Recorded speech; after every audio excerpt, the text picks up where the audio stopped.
Hey there. Tonight, we're not watching history. We're stepping into it.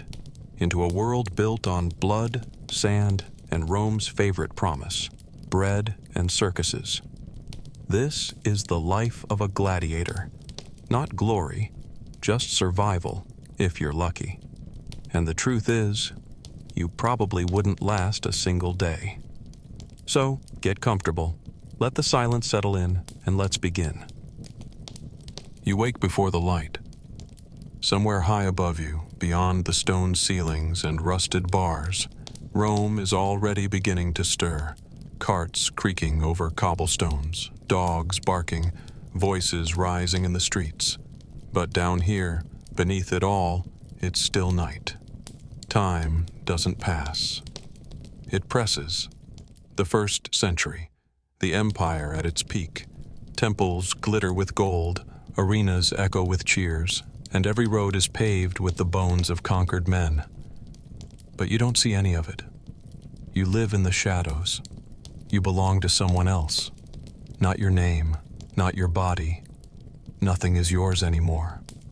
You're a gladiator, not a hero, not a soldier. Just a tool, kept in the dark until it's time to bleed again. Your back sticks to the stone. Always damp, no matter the season. The smell down here never changes. Sweat, piss, old blood, mold. A sour, choking mix that settles into your mouth before your eyes even open. The straw beneath you is long since rotted into clumps. It offers no softness. You shift your weight and feel something crawl across your skin. Lice, or worse. One of the others twitches in his sleep beside you. Someone groans, someone snores. Someone hasn't moved in a while. There's no sunrise down here. Just a slow graying of shadows that tells you another day has begun. Your joints protest when you sit up, stiff from stone and the endless damp. Your neck is sore. Your wrists ache. The shackle marks never fully fade. The air tastes like iron and feet. You breathe through your mouth and still regret it. You press your hand to your ribs and feel the bruise from yesterday's fall. Still swollen, still warm. Pain is the only thing that arrives on time. You weren't sleeping. Not really. Sleep is something people with beds do. What you had was a kind of forgetting. A place your mind fell into when your body had nothing left.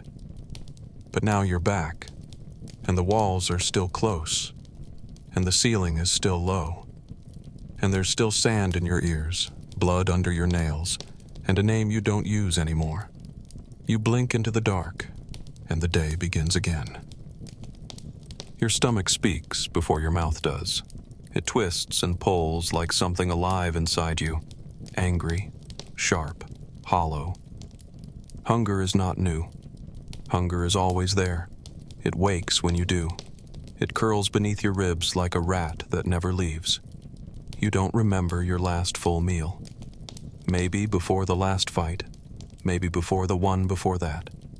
Time and portions blur together. All you know is what you feel right now. Teeth on edge, head light, hands already trembling. You could eat anything.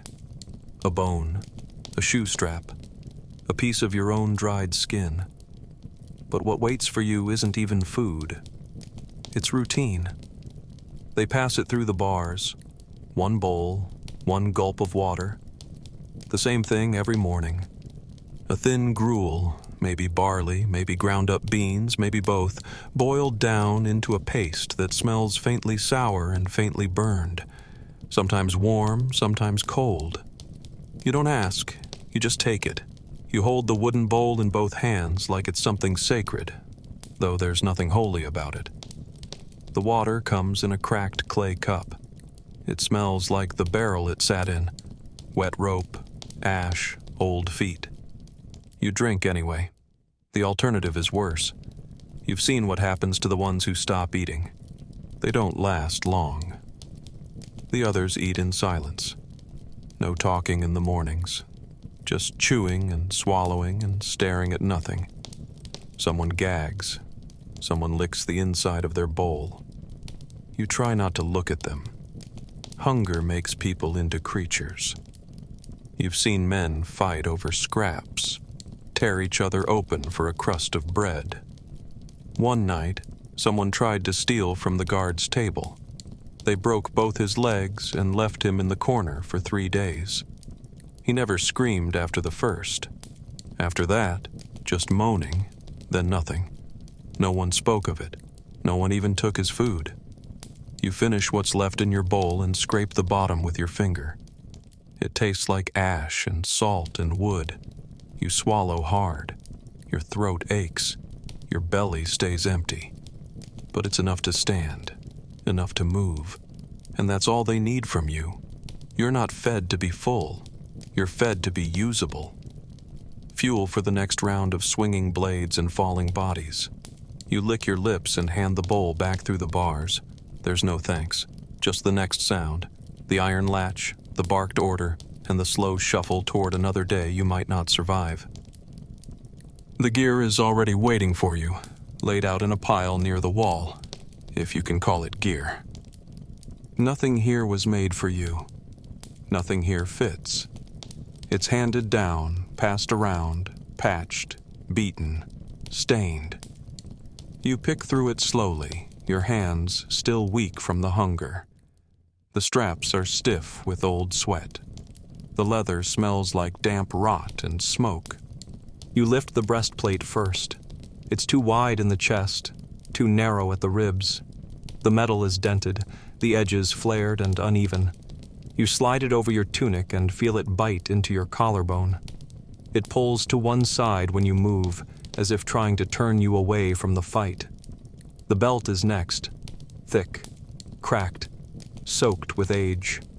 Someone carved a mark into the back of it. A name, maybe. Not yours.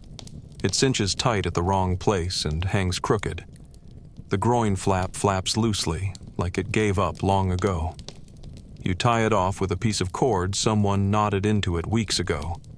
Then the greaves, one longer than the other. You don't question it. You just shove them on, strap by strap, until your legs look half armored, half forgotten. When you walk, the left one scrapes against your ankle. It will bleed before the hour's out. The right one barely holds on at all. The helmet is last, always last. You hold it in your hands a moment before putting it on. It's heavy, too round for your head, and smells like wet wool and blood. The padding inside is torn, and rust rims the edges. When you pull it down, the world narrows to 2 slits, and the sound of your own breathing. You can't see your feet. You can't hear clearly. But that's what they want. It doesn't matter if you're blind or slow, as long as you look like a fighter. You adjust the chin strap. It digs into the scar on your jaw. You let it. Better than it falling off in the middle of the sand. You're dressed now, or something like it. You don't feel stronger. You don't feel safer. You feel like meat with decorations.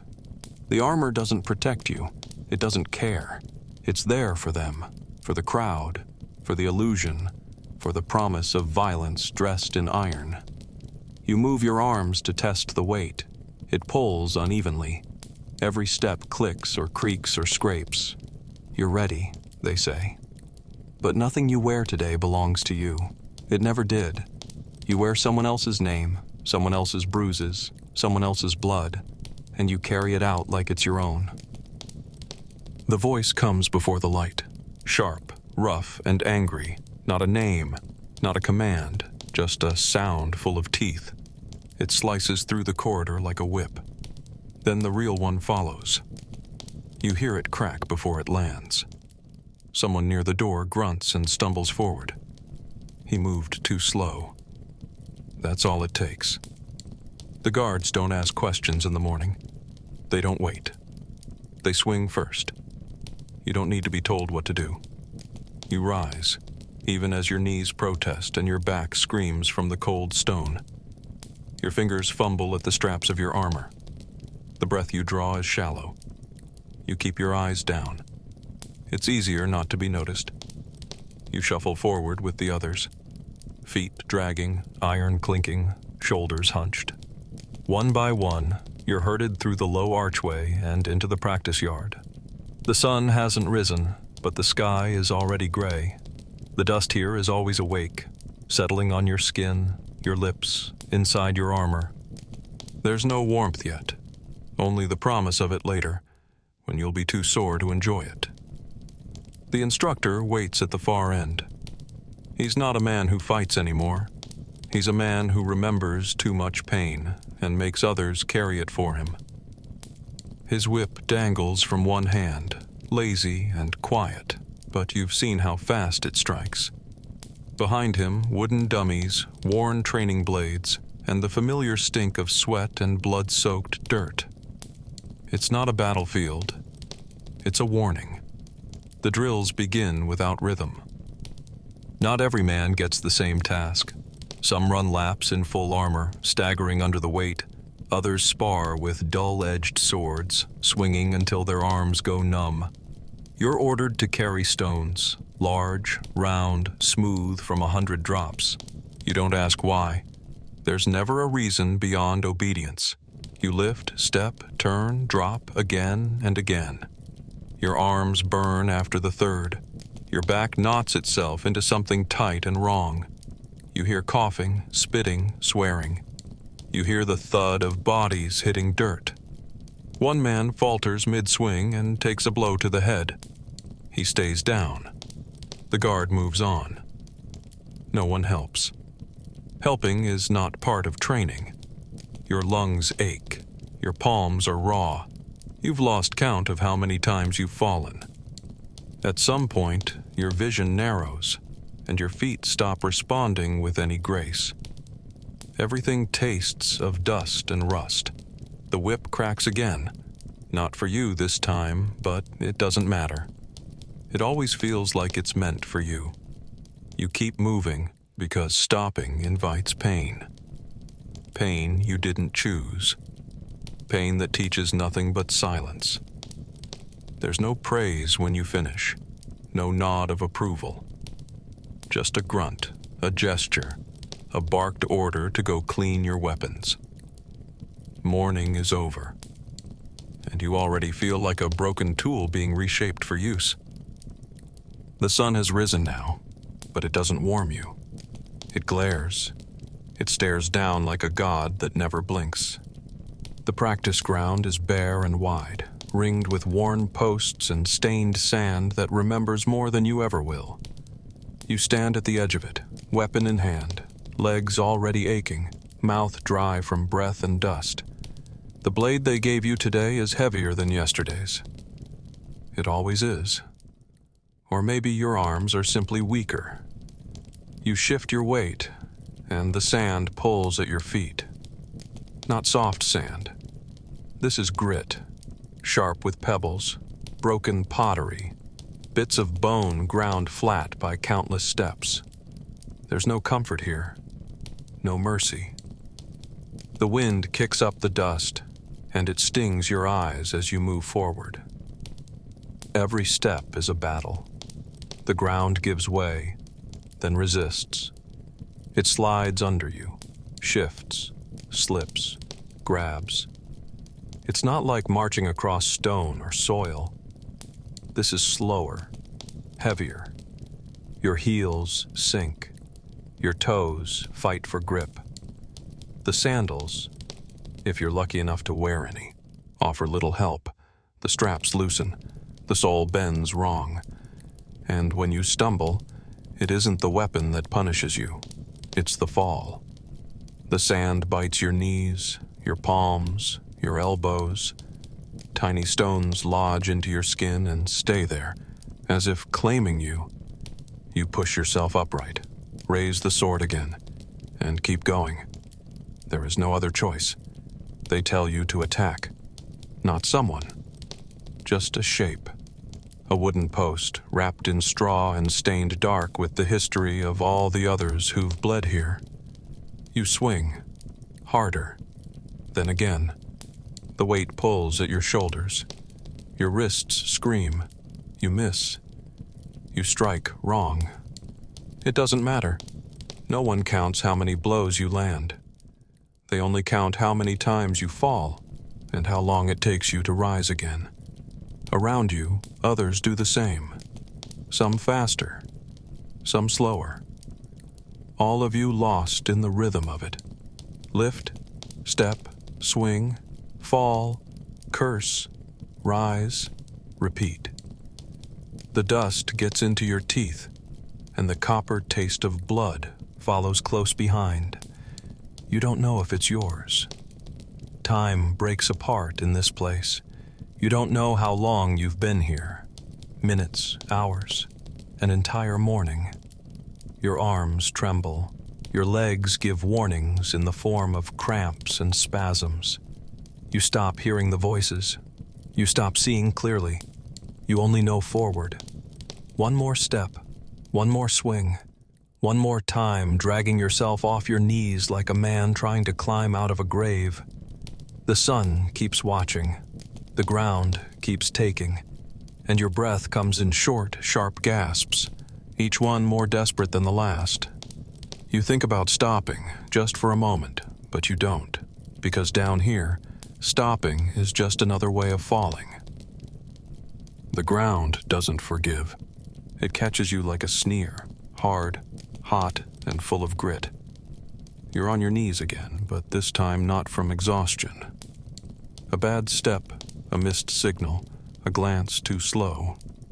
Doesn't matter. You're down. The weight of your body sinks into the packed sand, and your palms sting where they scrape against gravel. You feel the pulse of blood in your ears, louder than any orders barked from the side. And then it starts. Not help, not silence, but practice. Not yours, someone else's. Feet shuffle nearby. A voice says something dry, dismissive. Then a blade cuts the air just above your head, not close enough to wound, just close enough to remind. They don't kick you, not directly. That would be wasteful. Instead, they circle, a few of them, trainees like you, only stronger, luckier, less injured, or maybe just crueler. One swings a wooden sword and lets it whistle just past your ribs. Another jabs toward your neck and stops a finger's width short. Their eyes don't meet yours. That would make this personal. This isn't about you. You are a shape now, a lesson, a target that breathes, a breathing thing that once thought it had a name. You smell your own sweat, metallic and sour. Someone laughs, not cruelly, casually, like they're testing a new grip and found it amusing. You brace, expecting the next feint. It doesn't come. It waits. It wants you to ask for it. Your legs won't move. Not really. You tell them to rise and they hesitate, like children who've learned disobedience. The muscles tremble, but there's no strength behind it. Just memory. Your back feels open, exposed. A blow could land there now and no one would care. Maybe that's the point. You push against the sand again, trying not to groan, trying not to let your breath come out like begging. One foot slips under you, then the other. Half crouched, you stay there, as if rising might provoke worse. Behind you, someone spits. Someone else says something in a tongue you don't know. The trainer barks again. Short, sharp. Not at them. At you. Your role is to get up, but only after they're done. You stand. Eventually. A little slower than they'd like. A little more broken than you were this morning. Your arm hangs heavy. Your shoulder throbs. The sand sticks to your skin, to your mouth, to the thoughts trying to form behind your eyes. You don't look at the others. You don't need to. Their weapons are already pointed elsewhere. Their training has moved on. You are not interesting now that you're upright. Just another shape in the line. Another tired shadow cast by the sun. But for a moment, you weren't. For a moment, you were a warning.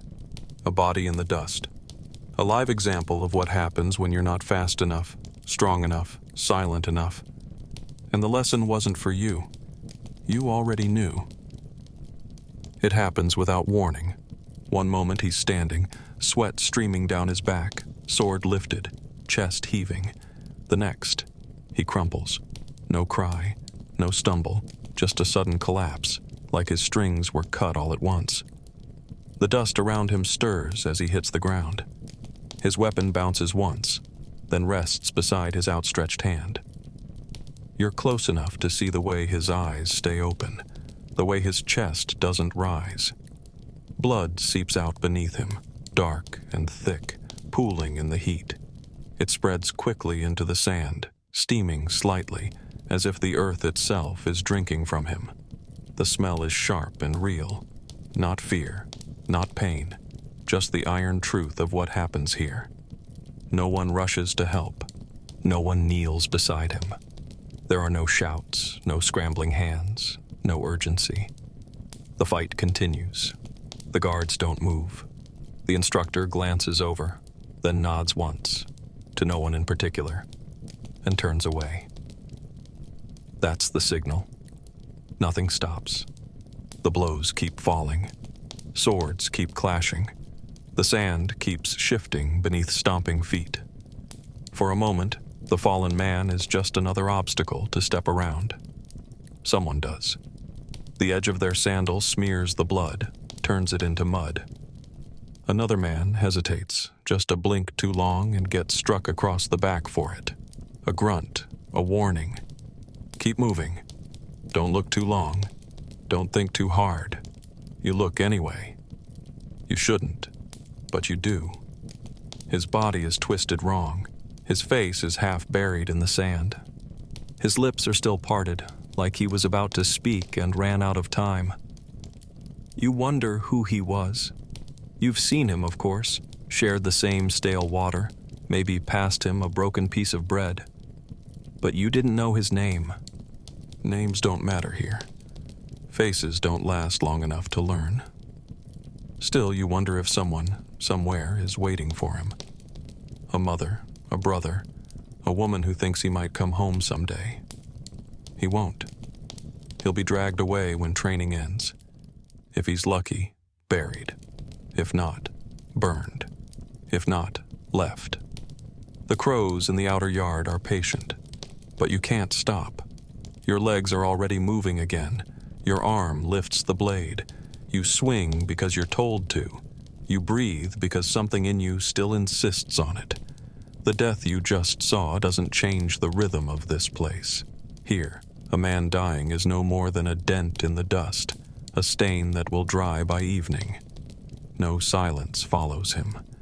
No words mark his passing, just another mark in a place already covered in them. His end is like everything else here, unnoticed, unremarked, and quickly forgotten. You keep going, because you're still standing. And that, for now, is all that matters. They march you back without a word. The sun is still high, but training is over, for now. Your legs barely hold. Your breath drags behind you like a torn cloak. The guards prod with their staffs, not out of anger, just habit. You're not men to them. You're animals returning to the pen. The hallway cools as you descend, light fading with every step. The warmth of the yard slips from your skin, replaced by the old, wet air of the cells. The smell wraps around you, familiar, sour, and constant. A mix of rust, mildew, flesh, and fear.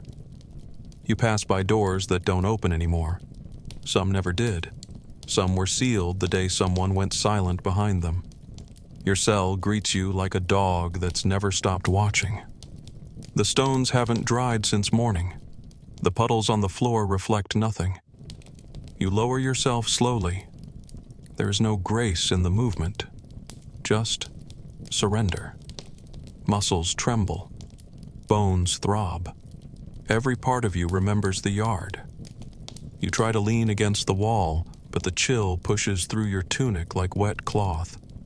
The straw is scattered now. You don't know if it's the same pile from yesterday or if someone took yours and left theirs. You sit anyway. There's nowhere else to go. You press your head against the stone, close your eyes, and listen to the cell breathe.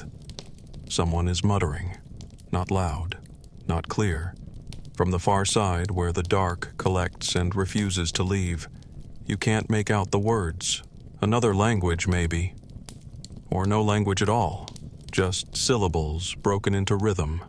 A prayer, or a curse, or something in between. Across from you, another man is curled tight, knees pulled up, rocking slightly. His lips are pale. His hands keep twitching.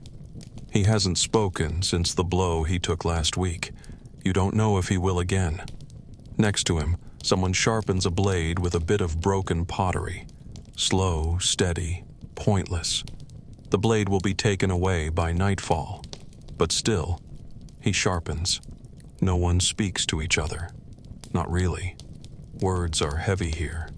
They fall too hard. Every sound echoes. Every whisper carries. You shift your weight and feel your ankle protest. The bruises on your ribs throb like coals under skin. You rest your head against your arm and try not to think of what comes next. The next fight. The next fall. The next scream that isn't yours. For now, the door is closed. For now, you're not being watched. For now, you're just one more shape in the dark. Not resting, not healing, just waiting, because that's all you're ever allowed to do. It starts as a murmur, low, distant, hard to place. Then it builds. The shuffle of feet above you, the rumble of carts, the occasional clang of something metal striking stone. But it's the voices that tell you the truth. They rise, layer by layer, like waves gathering speed before they break. Shouting, laughing, chanting. You recognize none of the words, but the meaning is clear. The arena is filling. Rome is awake, and it wants blood. You're still in the cell, still in shadow, but your skin already knows the sun waits outside. Today is not a day of training. Today, you're not another body in the dirt. Today, you belong to the crowd. The others know it too. No one speaks, but you feel it in the silence. It's not fear, not yet. It's the stillness before the cut. The kind of quiet you only hear when every man in the room is counting the same thing. Steps, minutes, heartbeats. One man sharpens his blade without looking at it. Another presses his forehead to the wall and breathes through clenched teeth. A third whispers something under his breath, quick, fast, like a child repeating a rhyme. You stay seated, eyes half closed. You don't need to see the sky to know it's bright and cruel. You don't need to be told. You feel it in your bones. Today is your turn. The guards return. They don't say your name. They don't need to. They slam open the door and look once in your direction. That's enough. You rise. Every muscle protests. The armor scrapes against your skin. You can already feel the sweat gathering in the crooks of your arms, behind your knees, under the rim of your helmet. You follow, step by step, out of the dark. The corridor is narrow and lined with torches that flicker as you pass. The heat grows with every step. The sound, too. The crowd is no longer distant. It's everywhere. Above you, around you, inside your chest. A single sound with 1,000 mouths. When you reach the gate, you stop. Not because you were told to. Because your legs remember how. The light slashes in from above, golden and white and hot. Dust floats in it like ash. The sand beyond the iron bars looks soft from here. But you know better. Somewhere out there, your opponent waits. Or maybe not. Maybe it's an animal this time. Or two. Or more. You don't ask. You don't pray. You just breathe through your nose, slow and quiet, and wait for the gate to rise. The shouting swells. Somewhere someone chants your name, but not like a man's. Like a favorite dish, like a wager, like a thing that's already half dead. The gate groans as it rises. Slow at first, like it resents letting you go. Light floods the corridor, hot, direct, merciless. A guard yanks the rope tied around your neck, not violently, just firmly, like leading a mule that's been down this path too many times. You step forward, squinting against the glare. The sand meets your feet like a furnace. 2 men flank you with spears, more for show than for safety. If you run, they won't catch you. They'll just make sure you don't die quickly. But you don't run. You've seen what happens to the ones who do. And besides, where would you go? The noise crashes down like a wall. Tens of thousands of voices, layered, uneven, hungry. Some cheer, some boo. Some shout your name, though they never knew it until today. Others shout names you've never heard. Names of men who are already bones. You can't hear words, only sound. One giant, endless mouth, open wide, waiting to be fed. You walk slowly, eyes low, dust crawling into your nose and throat. Every step feels heavy, not just from the heat, but from the weight of being watched. You don't look up. You know what you'd see. Faces, hundreds, thousands, smiling, screaming, spitting. You're not a man to them. You're an offering. They parade you in a slow circle. You've done it before. Each time it feels longer. Each time you feel smaller. Your armor doesn't shine. No one polished it. It clanks and shifts and rides wrong. The sword at your side digs into your hip. You grip it loosely, not in readiness, but because you don't know what else to hold. The sand sticks to your feet, to your shins, to the sweat already forming on your neck. The sun presses down like a hand. You smell blood already, some of it fresh, some baked in from yesterday. A stain near the edge of the arena still darkens the ground. Someone died there. Maybe you will too. The thought doesn't frighten you. It just waits. When they stop you, it's at the center. You raise your head, just a little. The emperor isn't here today. Only a magistrate, bored and sweating under robes too fine for the heat. He doesn't look at you. He looks at the betting board. Somewhere, drums begin. Horns follow. The gate across from you rattles. Something's about to enter. Another man. A beast. A team. You don't know yet. You never do until it's too late to change anything. You roll your shoulders once, let your grip tighten. Around you, the crowd grows louder. Not because they care, because they're ready. Ready to see if you die well or poorly. Ready to cheer when you fall. Ready to forget you before the sand settles. The horn sounds, long and low, and the gate across from you opens. You see movement first. A blur. A figure, maybe 2. There's no time to count. No time to think. The crowd rises like a wave and crashes over itself in cheers. Your heart pounds not with fear, but with confusion. The sand shifts beneath your feet, your grip tightens, and you raise your sword, but not fast enough. The sun blinds you, burning white across your vision. The dust leaps into your mouth, your eyes, your throat. You take one step forward, and that's all the warning you get. The blow hits your shoulder from the side. Not hard enough to break, but enough to turn your legs to ash. You stumble, the edge of your foot catching in the sand, and your knees find the ground before your mind catches up. You taste blood immediately, sharp and sudden, from where your tongue met your teeth. Another hit follows fast, a crack across your ribs, the kind that makes your whole chest buzz. You hear your own breath escape in a noise that doesn't sound human. There's shouting above, louder now, not cheering. Not yet. Just the sound of people realizing the fight might end sooner than they hoped. You try to rise, but your limbs don't listen.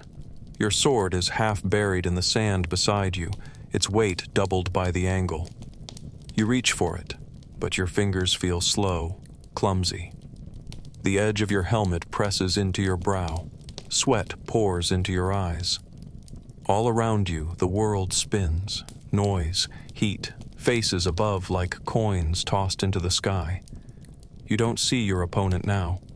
Only the blur of movement, the shape of a shadow that keeps shifting closer.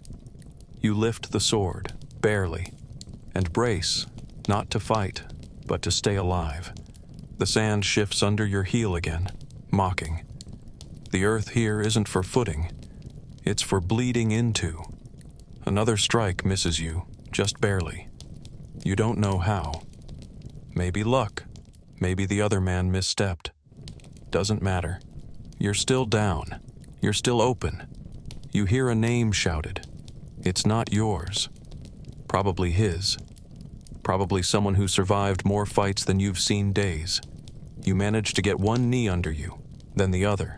You rise, shaking, unsteady, aching in ways you can't name. But you rise, not because of pride, not because of courage, because lying still means dying now, and too many people are watching. And if you die, they'll cheer, but only for a moment. Then they'll ask who's next, and forget you ever had a name. He's down, finally. The man who came at you like a storm now lies on his side, one hand gripping the sand, the other bent wrong beneath him. His chest rises and falls in frantic bursts. His sword is gone. His helmet has rolled somewhere behind him, revealing a face too young or too old. You can't decide. There's blood on his shoulder, maybe from your last strike, maybe from somewhere else. You stand over him, barely breathing, legs stiff and numb like carved stone. Your arms ache from holding the sword so long, your fingers don't remember how to let go. Around you, the crowd explodes. Not with joy, not with grief, just with noise. To them, this is the moment they paid for. The moment where power pretends it has a conscience. You don't move. Not yet. You don't dare. Your eyes don't leave the stands. That's where the real fight ends. Not on the ground, not in the sweat or blood or dust, but in the hands of someone high above, someone sitting in shade and silk, bored by your struggle. The magistrate lifts a hand, slow and theatrical. He turns to the crowd, not to you. Asks them without words. A gesture, a flick of the wrist. Life? Death? The people roar in reply. Some raise their thumbs, others turn them down. Some just scream. It's not a vote. It's theater. And you're the final act. You look down again. The man still breathes. His lips move slightly, maybe forming a name. Maybe it's yours. You don't speak. You wait. Your arm shakes. Not from mercy, not from hesitation, from exhaustion. If they tell you to kill, you will. Not out of hatred, not even out of duty, just because that's what today demands. And if they don't, if they spare him, then he will live. For now. To crawl back into the dark with the rest of you. To train again. To maybe die next time. The sand doesn't care either way. It's soaked in too much of both. Then the hand drops. The decision is made. You lower your blade. Not because you feel relief. There's none to feel. Only delay. Only the next hour. The next name. You step back as the guards move in to drag the man away. Maybe to a healer. Maybe to a pit. You don't know. You don't ask. You're not rewarded. You're not honored. You're not even noticed anymore. The crowd already looks away, hungry for the next show. You won. But the victory isn't yours. It never was. It belongs to the dust, to the blood, to the roar that forgets you the moment it fades. There is a space, thin and stretched, between the last taste of food and the first touch of sleep. It's not long. It never is. But it's wide enough to fall into. After the bowl is scraped and the wine swallowed, there's nothing left to do. no orders to follow, no eyes to avoid, no motion to bury yourself in. Just the slow cooling of your breath, the crackle of your joints settling, and the unbearable quiet of nothing happening. You sit with your back against the wall, hands on your knees, and feel the stillness crawl up your spine. It doesn't comfort. It hovers, like something watching to see what breaks first, your body or your mind. No one talks now. Not really. A cough here, a shifting limb there, but words have already emptied themselves for the day. The torches burn lower. The air grows thicker. You can still taste the meal, barely warm bread, that bitter stew, the wine that cut instead of soothed. But even those flavors are fading, slipping from your mouth into your memory. What remains is the ache behind your eyes and the growing sound of your own thoughts. Raw, whispering, insistent. You try to push them down. You try to hold on to the moment when food was still in front of you, when survival was still something to chase. But now there is only reflection, and it comes whether you want it or not. You start to replay it. The sand underfoot, the way your sword slipped, the voice that screamed your name, maybe in warning, maybe in triumph. You remember how your ribs flared with pain, how your fingers went numb. You remember the eyes in the crowd, hungry for something they didn't have to endure. And worst of all, you remember the silence after the clash. That hollow moment between blows when you realized you were still alive. That's what comes to you now. Not the pain, not the blood, but the spaces in between. The breaths, the hesitation, the parts of you that wanted to stop and couldn't. These memories don't shout. They murmur, and their quiet is sharper than any blade. Eventually, your body starts to lean. The floor doesn't get softer, but your resistance wears thin. You lie down, not to rest, but to escape. The chain rattles gently as your ankle finds its limit. Someone groans across the room. Someone else whispers a name. The silence isn't complete, but it feels thicker now, heavier. You pull your arms close and close your eyes. Not for comfort, just to make the walls disappear. Because here, in this narrow moment between food and fatigue, there is no noise to hide behind. Just the truth of what the day did to you, and the fear of what tomorrow might ask for in return. Evening comes without a ceremony. There is no sunset in the corridors beneath the arena. Only a slow cooling of the air, a dimming of the torchlight, and a weight in your limbs that feels heavier than armor. You're sitting again, or something like it, back against a wall that sweats like skin, knees drawn up, hands limp in your lap. Someone says food from somewhere beyond the bars, and a rusted tray slides into the cell with the enthusiasm of a corpse. No one scrambles for it. No one cheers. The smell does not invite. It merely confirms that another day has not killed you. Yet. The bread is older than you are. Flat, brown, hard around the edges and soft in the middle only because of the damp. You bite it anyway. Your teeth complain. Your jaw throbs where the helmet pressed too long. But you chew. Slowly. Mechanically. There's a bowl, too. Wooden, cracked. Inside, a puddle of stew or something pretending to be. It's warm, barely. Tastes like overcooked garlic with the bitterness of something green that died wrong. You find something in it that might have once been a bean. Or maybe a bug.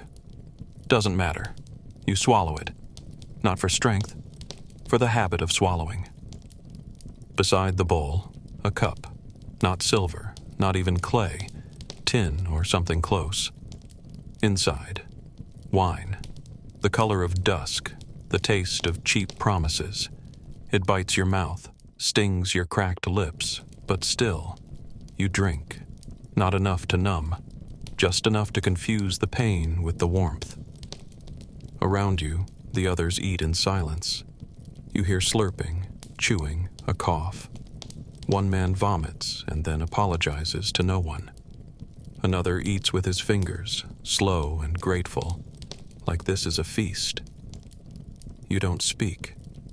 There's nothing to say. There never is, after you've nearly died in front of strangers who clapped. You finish the bread, licking crumbs from your fingers because you know they won't come again until tomorrow. You wipe your mouth with the back of your hand. The wine is gone. The bowl is empty. And still, you do not feel full. Your body wanted rest. It got scraps. Your spirit wanted relief. It got a reminder. Nothing here is earned. Nothing here is yours. Not even the food that sits in your gut like wet stone. You lean back, eyes closed. The torches hiss softly. Someone sobs 2 cells away. And you wait. Again. Because that's all evening is now. A quieter kind of surviving. A bitter joke with no punchline. Night doesn't fall here. It settles, like a stain. There are no stars in your sky, no breeze from an open window. Just the drip of water from somewhere above, the creak of old stone, the shift of bodies trying to find comfort where none exists. The torches are out. The walls are darker than before. You sit with your back against them, the chill pressing through your skin like a second skeleton. Chains wrap your ankles. Not tightly, not painfully, just enough to remind you that sleep must be earned like everything else. You move slightly and feel the pull, the cold ring biting into skin already raw from the day. Someone across the cell hasn't moved in hours. You can't see them, but you know the shape. The silence is different, not restful, still, too still. Someone else breathes in short bursts, like each inhale takes effort. They mutter under their breath, words without form. A name, a prayer, a number. Maybe they're counting. Maybe they're remembering. You lie down, careful not to let the chain catch. The floor greets you with indifference. The straw has shifted, thinned out since morning. Bits of it cling to your skin. Your shoulder throbs, a deep, steady pulse that refuses to quiet. Your hip sings from where the sword hit you, a bruise still blooming. Your back aches in places you didn't know could ache. You close your eyes, but sleep does not come. Not fully, not cleanly. You drift, then snap back. Drift again. Every sound feels louder in the dark. A cough, a groan, the sharp clink of someone shifting their chains. Your own breath, ragged and shallow. You see flashes behind your eyelids. Sand, blood, the blur of a face, the gleam of a blade. Your heart still runs even though your body has stopped. You remember the crowd. You remember the heat. You remember the way your sword shook before the first swing. And you remember the way your opponent looked at you when it was over. Not with hate, not with fear, but with understanding. Like he knew your face, like he saw himself in it. You curl tighter, your knees pressed to your chest. The chain bites again, just enough to remind you, you are not free, not even in sleep. You don't dream here. There's no space for it. No room in your skull between pain and dread and the weight of the next morning. You rest because there is nothing else to do, because your body demands it, even if your mind still lingers in the dust. You are surrounded by the smell of sweat, old blood, and fear that never left. In this room, no one speaks, no one comforts, no one dies loudly. Morning will come, as cruel and careless as always. But for now, there is only darkness, and the sound of men trying not to vanish. At some point, you stop fighting it. The thoughts go first, Words unravel. Memories dissolve into static. Then the pain, still there but quieter, like it's happening to someone else. Your body grows heavier, sinking into the stone beneath you as if trying to vanish inside it. The darkness becomes thicker, heavier than the walls, wrapping around you without edges. This isn't sleep. It's something deeper, something emptier. You're not resting. You're falling. Not through space, but into absence. A hollow place where names don't matter and time doesn't follow. You don't know how long it takes. You don't care. You're just grateful to be nowhere. No dreams come. Not anymore. Those were for the first weeks, when your mind still tried to imagine escape, or women, or forests, or fields. Now there's just blankness. Like someone closed a book you forgot you were reading. No color, no shape. No sound but your own breath, slipping in and out like a ghost. You float, unanchored, detached from the weight and the heat and the bruises. There's no language here, no fear. Not because it's safe, but because there's nothing left awake to feel it. If death came now, quietly and without spectacle, you wouldn't even flinch. You're not awake enough to mourn yourself. Outside your skin, the world still exists. Somewhere, a rat skitters. A guard shifts his weight. A man 3 bodies down moans in his sleep, lost in some nightmare. But you don't hear it. You don't stir. The chain around your ankle might as well not exist. The bruise on your ribs is part of someone else. Even your name feels like a coat you took off hours ago and forgot to pick up. You are only breath, only dark, only the absence of motion. Tomorrow does not yet exist, and yesterday has no voice here. There is only the pause between one wound and the next. And when morning does return, because it always does, it will not wake you gently. It never does. It will shove its light into your skull and its noise into your bones. You will rise again, not because you choose to, but because the chain will tug and the stick will land and the body will remember the steps. And if tomorrow is your last, no one will whisper. No one will cry. The world will blink once and move on. But right now, you're gone, lost in the deepest kind of silence. Not at peace, just not here. And in a place like this, that's the closest thing to mercy.